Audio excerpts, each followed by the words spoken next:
বন্ধুরা, আজকে আমি মা কচ্ছেশ্বরী কালী পুজো আপনাদের সাথে শেয়ার করছি। এই দেখুন, এই যে আমাদের কালীমা, কালী মায়ের নাম কচ্ছেশ্বরী কালীমা। তো প্রত্যেক অমাবস্যাতেই কালী পূজা হয়, এটাও একটা অমাবস্যার দিন ছিল কালী পূজা। তো মায়ের কীভাবে কেমন কালী পূজা হয় আপনাদের সাথে শেয়ার করছি। চলুন, বেশি কথা বলবো না, সব পুরো পুজোটা আপনাদের সাথে শেয়ার করছি, ভালো লাগবে দেখতে থাকুন। মায়ের পুজো, মা কালীর ভোগ দেওয়া থেকে শুরু করে হোম যজ্ঞ কীভাবে আরতি হয় সব আপনাদেরকে দেখাচ্ছি। আস্তে আস্তে একে একে দেখতে থাকুন। ভিডিওটা ভালো লাগলে লাইক শেয়ার কমেন্ট করবেন আর সাবস্ক্রাইব করতে ভুলবেন না। নতুন নতুন ভিডিও পেতে আমাদের চ্যানেলকে সাবস্ক্রাইব করে রাখুন। এই দেখুন, আমাদের মা কচ্ছেশ্বরী পুরোটা আপনাদেরকে দেখিয়ে দিলাম। তো এরপরে শুধু পুজো শুরু হবে, তারপর ভোগ দেওয়া হবে, তারপর আরতি হবে, তারপর হোম যজ্ঞ হবে। একে একে সব দেখাচ্ছে আপনাদেরকে। চলুন তাদের সাথে তখন দেখতে থাকুন ভিডিওটা। প্রত্যেক অমাবস্যাতে পুজো হয়। 18ই জানুয়ারি মায়ের বার্থডে হিসেবে পালন করা হয়। অনেক বড় করে পুজো করা হয় মায়ের বার্থডেতে, অনেকগুলো হোম যজ্ঞ হয়। আর প্রত্যেক অমাবস্যাতে এইভাবে পুজো হয়, আপনাদের সাথে যেভাবে শেয়ার করছি এই রকম প্রত্যেক অমাবস্যাতেই হয়। রাত্রেবেলায় পুজো হয়, আর প্রত্যেক অমাবস্যাতেই রাত্রে পুজো হয় অনেক রাত্রি পর্যন্ত। তারপরে মায়ের প্রসাদ থাকে, যখন যেমন হয়, কোনোবারে খিচুড়ি, কোনোবারে লুচি। প্রচুর লোকজন খায় মায়ের প্রসাদ খেতে, সবাই আসে। 12টা মাসের 12টা যে অমাবস্যা এক একজনের হয়, একজনের একটা অমাবস্যা হলে তারপরে আবার অন্যজন মিলে এইভাবেই পুজো হয়। যাদের পুজো তারা তো উপোস থাকবেই, বাকি আরও অনেকেই অঞ্জলি দেয় উপোস থেকে পুরো দিন। রাত্রিবেলায় অঞ্জলি দিয়ে তারপর মায়ের প্রসাদ ভোগ খায়।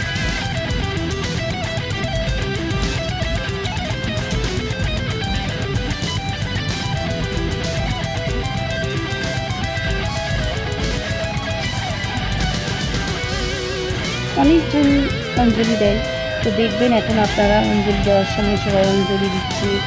যার পুজো সে যজ্ঞ বসবে। তো এই যে এখন সংকল্প করানো হচ্ছে, এখানে মায়ের পুজো হচ্ছে, তারপরে হবে ভোগ দেওয়া, তারপরে হবে আরতি, অঞ্জলি,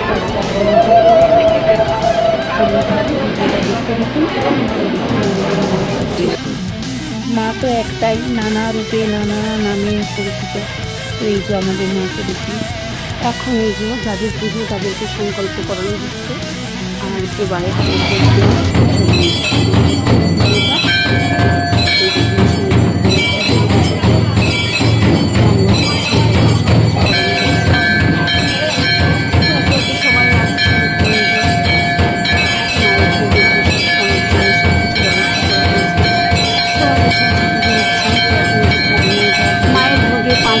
ভাজা, খিচুড়ি, তারপর চাটনি, পায়েস, পাঁপড় ভাজা,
বসি